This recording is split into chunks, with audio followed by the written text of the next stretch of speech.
a good one. I never thought of that. Snaps. Woo!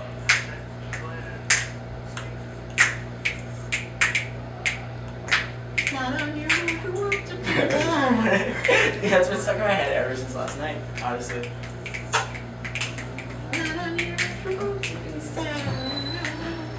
It's the best, dude. Yeah, dude. We met the coolest We guy. met the last Oh week. my god. We met this guy named James yesterday in New York. And Binghamton. no, it wasn't Binghamton actually, it was Johnson City. The show, okay, so we played in New York yesterday, and we were originally supposed to play at this venue called the Eclipse with Lila, and it got moved. The room we were supposed to play in the Eclipse got moved to a different room, and then the morning of the show yesterday, we got a call saying the whole thing was canceled. Because there's something with their heating.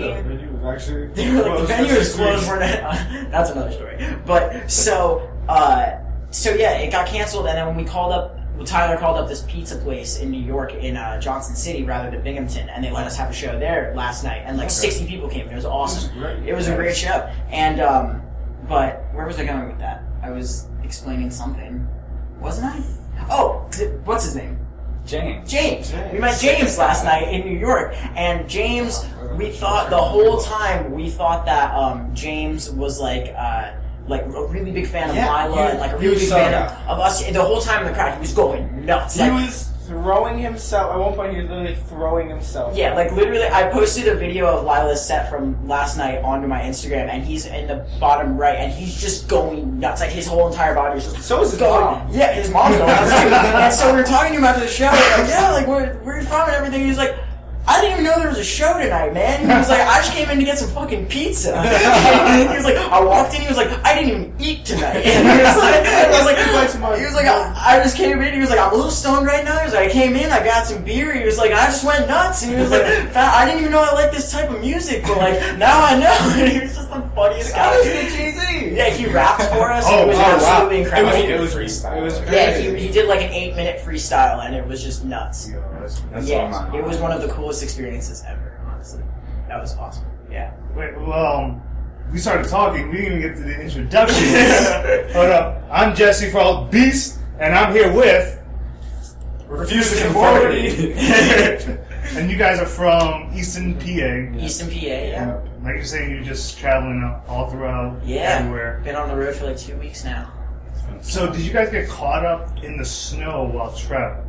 Because it did snow. Not really at all. No, we kind of timed it out that we went down south as soon as it snowed up here, which was really cool. We hit like, when we were driving back on Wednesday, we hit some snow. It was like a patch. But it for, wasn't. like, It wasn't 10 anything. It minutes. was fine. Yeah, so we got really lucky actually. So, And I was terrified too because you know. There was that crazy shitty traffic when we got back. Right. That's true. As soon as we entered the Lehigh Valley on Wednesday, we hit major traffic. It took us like an hour to get from Allentown to Easton. Now you're back home. Yeah, it was crazy. But so no, yeah, the snow. Booking a winter tour is really sketchy, like really sketchy. And I was so skeptical about doing it because of how much snow we were going to get, especially because they said this winter was going to suck. Because last winter was But- awful. Yeah. Last winter was like the worst winter. Yeah, but we got really lucky, and I'm stoked about that. but So, even this cold still sucks. the cold sucks, but I mean, That's always gonna happen. yeah. Is it just as cold down south as it is? No, it was nice. North Carolina was beautiful, actually. We were able to like walk around in short sleeves and stuff, and then the next day it was like 5 degrees here, and it sucked. We literally entered the van in short sleeves and then walked out. We were like, ah! And then it was bad. But, yeah. What are your tips for staying warm? Especially, you guys Oh, we you guys actually from the we Northeast. brought a snuggie. Yeah, snuggie. Snuggie. When I was sick in the van, on Monday, I used the Snuggie. I utilized it, and it was very nice. Oh, that was great. The other tip that I would give for if you're touring in the winter, a lot of bands think that the whole like, oh, we have a van and it's really big and we can sleep in the van thing. Don't fucking sleep in your van. You're an idiot. If you're going out on tour in the winter, you need to save up like a few $100 and just stay at a motel or something, or like a hotel a few times if you're gonna do it. Like we stayed at a hotel attached to an airport when we were in North Carolina, and it was like $80 for the night or something like that, and we were warm, and it was really nice. And so I think that would be the biggest tip. Don't try and sleep in your van, because that would suck. Did you guys sleep in your van? No, we've never done that. Yeah. Never. We've never had to do that. We're actually very fortunate that we've never had to do that. So you guys have like a little minivan, right? So it can't be that bad to sleep in there. No, it's pretty What's bad. hard- It's pretty bad. What's hard is that If you can sleep sitting up, it's fine. if there It's was like, none of our equipment in it, I could easily sleep there, and that wouldn't be a problem. But the problem would be our equipment is always in there. If we put like a U-Haul on the back of it, then that would be solid. Yeah. But I mean, yeah, I don't know. It wouldn't be that bad if there wasn't any equipment. yeah, Yeah. it's pretty crowded. Speaking of sleeping, obviously you guys share a hotel room with Yes. a tour. Who has the worst sleeping habits? Sleeping habits. I mean, maybe. You We all stay up really. We all stay up really Sounds late. I think we all have really bad insomnia to some extent, I guess. especially when we're home. Yeah. And we all kind of like fall asleep really late at the same around the same time. Yeah, we went to bed at 5 last night just cause we weren't no reason just because. Staying up, Yeah. chilling. And I don't know. You snore. He's the only one out of us that snores. And sometimes the other night in North Carolina it wasn't like a snore. It was more like it was like a little Some bird noise. Yeah, like I wasn't asleep yet. I was on my phone and I just kind of and I looked at it south. So I mean, I don't know. That's asleep. Yeah, that was probably it. It's also when that guy came in and stole your hat, too. Oh my god. We thought that this man came into our hotel room the other night because I could not find my hat. We literally were lifting furniture up to find my hat, and then we found out that Sal actually just had a pile of clothes and took it all, and it was in that pile of clothes. But we were like 95% sure. We're like, somebody came in here and stole that hat. That didn't make any sense either because right above the hat was our merch money from the night before. And we were like, why the fuck would you have taken the hat? But yeah, it was really bizarre. People steal some crazy stuff. That's why I was saying that's really creepy if that, yeah. So. Besides, who would just sneak into your hotel room besides like the maids? Exactly. Yeah. So I don't know. That one weird guy at the counter. Wow. Yeah, when we checked into our hotel in North Carolina, he was definitely on acid. Like there was no doubt about it. They were training him. Like we showed up after our show at like probably 1:30. He was just spacing out. And his eyes were going everywhere the whole time, and they were trying to like show him how to use the computer and like check someone into the hotel or whatever. And he's just like not there at all. He's cracking up at the lady every time like she shows him. It was so funny. It was great. it's one of those times you wish you just had that on video. Yeah, we should have, honestly. We've been documenting most of our tour with like a little flip video camera and stuff. Hold on a yeah. second. We're going to be posting a tour documentary at some point, so it's going to be cool. Where can people find that? On our YouTube channel. It's just youtube.com/refuse the conformity. And yeah, it'll be on there soon. I have to edit it and stuff. But yeah. The editing's fun. Yeah, definitely. I know. Since you're throwing out links already, where else can people find you guys? You said YouTube already. Yeah, we have a YouTube channel. Follow us on Twitter. You can follow us on Twitter at official. What is it, Colby? The other night, Colby forgot our Twitter name. He's known our band for like 3 years, and he asked us. Official RTC band. He didn't know it was its own page, though. He thought it was an extension. He doesn't really get Twitter. So What do you mean I don't get Twitter? So anyway, we have a Twitter, official RTC band. We have a Facebook. It's just Refuse the Conformity. Our music is on refusetheconformity.bandcamp.com for $3. iTunes charges you like $7, so just get it on our Bandcamp.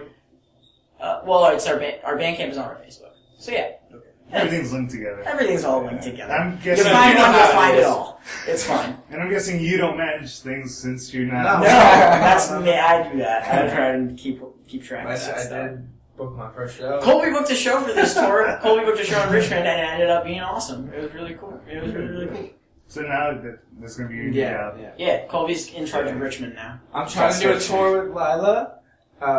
Concussion theory. Shh, don't put that in there. No, but yeah, we're gonna work on stuff. Yeah. Colby's gonna do it. He's gonna make it happen. I'm gonna make it happen. He's gonna make it happen.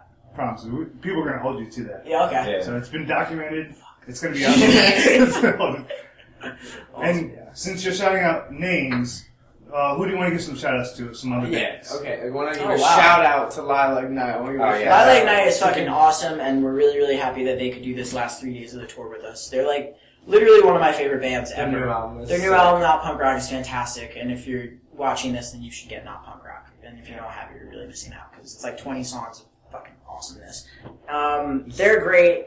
Who else have we played with on this Concussion tour? Theory. The Concussion Theory from Richmond Are is catchy. they're the so catchiest catchy. band. They're the nicest dudes in the world. The sweetest This guys. guy Burke, who plays bass in that band, when I was sick, he got his girlfriend to bring me Tylenol, and it was the nicest thing in the world. And then he carried out my equipment for me, and he was just, they're the best dudes, and they record their own music, and it's fantastic. We listened to it all the way the whole way back from down south.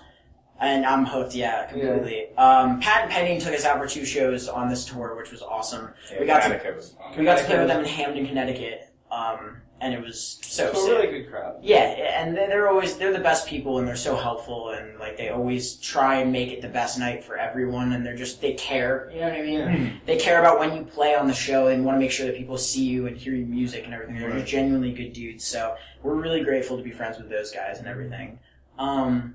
Who else? I don't know. Transfer Switch was really cool. We played with them in Bethlehem. Cedar Green, they're a band from Bethlehem. I think they're from Bethlehem. Yeah, they were really, really good.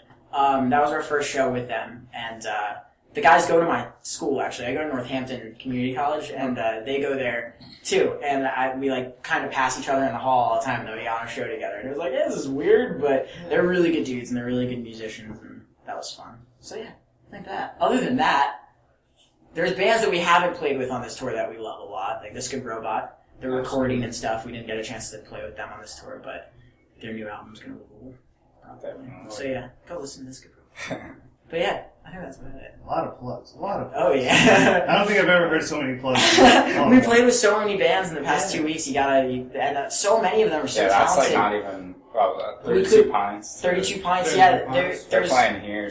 Tomorrow with Pull the Pin, actually. Okay. There's so many bands that people don't realize are out there, and it's crazy. I think going around the past 2 weeks and seeing how many local scenes there are around the East Coast and stuff like that is seriously mind-blowing. Like, the amount of times that we were sitting at our merch table and watching the bands opening up for us and looking at each other and saying, wow, these bands are actually really fucking good. Like, these aren't just, like, bands that are bored and hopped on the show. These are bands that put in time, effort, and hard work. They put in more hard work than the people that are making millions of dollars off of shitty songs you don't want to hear on the radio. And it's fucked up. And I think that more people need to realize that there should be more time devoted to the local scene anywhere you are.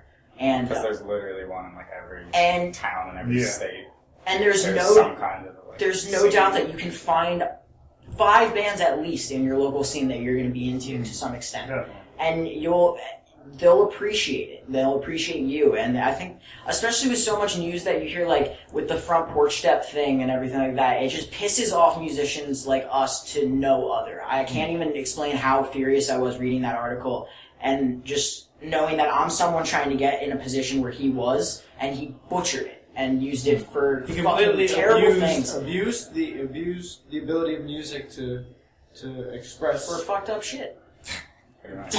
So yeah, fuck front porch step. But yeah, I don't know. It's been really cool. There's so many bands out there that people should check out. So awesome. Yeah. And we here at All Beasts love the local bands, love the local scene. We love you guys. So thank you very much. Thanks for taking the time, thanks, man, chatting with us, chatting with your fans. Thank you so much. Again, Jesse Gonzalez, Refuse the Conformity. One more time, where can people find you? Facebook /Refuse the Conformity. Twitter @official RTC band. RefuseTheConformity.bandcamp.com. YouTube /Refuse the Conformity. I think that was it. I think that's it. All right, that's it. We did it. All right, thanks, guys. Thank you. Signing out. Peace. Awesome.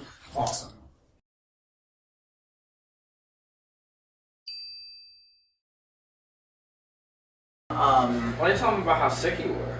Oh yeah, I got the stomach flu when we were in Richmond and threw up about 30 times before and after our set. Yeah. Like literally, like was puking and then went on stage, played, and then got off, put my guitar in the car, and then threw up all over Main Street in Richmond. And like, yeah, it sucked so fucking bad, dude. It could have been worse. You could have thrown up on the crowd. Yeah, yeah. So I'm actually really glad I thought that would have been sick though. That would have been kind of badass. Didn't someone in Pat and Penny did that at one point? I'm pretty sure that Robert Gosta did that. Really? Yeah, when he was playing for Pat and Penny, I think he went over to the stage and threw up. It'd be harder as a drummer though. I'm pretty sure everyone in Green Day has puked on the crowd at some point. Not on the snare drum. Gigi Allen just poops on people. I'll start doing that. That'd be like, Didn't What if Justin you- Bieber puke on? That's hilarious. I thought I would've- heard that. I would have died if I witnessed that. I don't know. Literally fall on the ground laughing. That's so funny. You can imagine all those like little teeny poppers going, ah! Oh my They gosh! probably saved it and put it in Ziploc bags and sold it on eBay. And like, They didn't want to shower. you could probably put a down payment on a fucking house with that, selling Justin That's Bieber's weird. puke. Yeah, Oh, honestly. gross. That's fucked up. That is fucked up. Paper. My puke is just puke.